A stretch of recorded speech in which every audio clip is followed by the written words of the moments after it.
రాష్ట్ర ప్రభుత్వం ప్రతిష్టాత్మకంగా చేపట్టిన సన్న వడ్లు కొనుగోలు కేంద్రాన్ని నిర్లక్ష్యంగా వహిస్తున్న సొసైటీ అధికారులపై చర్యలు తీసుకోవాలని రైతులు డిమాండ్ చేస్తున్నారు. పూర్తి వివరాల్లోకి వెళ్తే పర్వతగిరి మండలం వడ్లకొండ గ్రామంలో చౌటపల్లి సొసైటీ ఆధ్వర్యంలో వడ్ల కొనుగోలు కేంద్రాన్ని ప్రారంభించారు.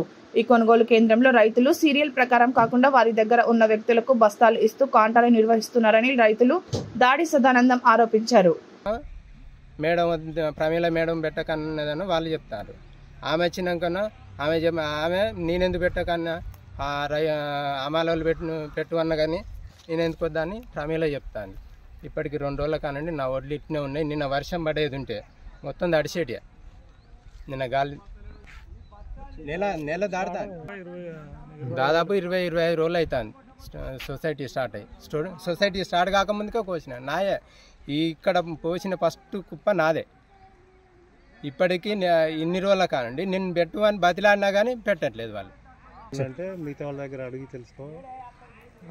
అమాలి ఖర్చు కాకుండా బస్తాకు ₹1 చొప్పున రైతు దగ్గర వసూలు చేస్తాను. అది దేనికోసం వసూలు చేస్తాను అంటే అన్ని సొసైటీలో వసూలు చేస్తాను, మీ దగ్గర వసూలు చేస్తాను అని చెప్తాను. అది దేనికోసం వసూలు చేస్తారు, ఎందుకోసం వసూలు చేస్తారు అనేది మనం క్లారిటీ ఇవ్వట్లేదు.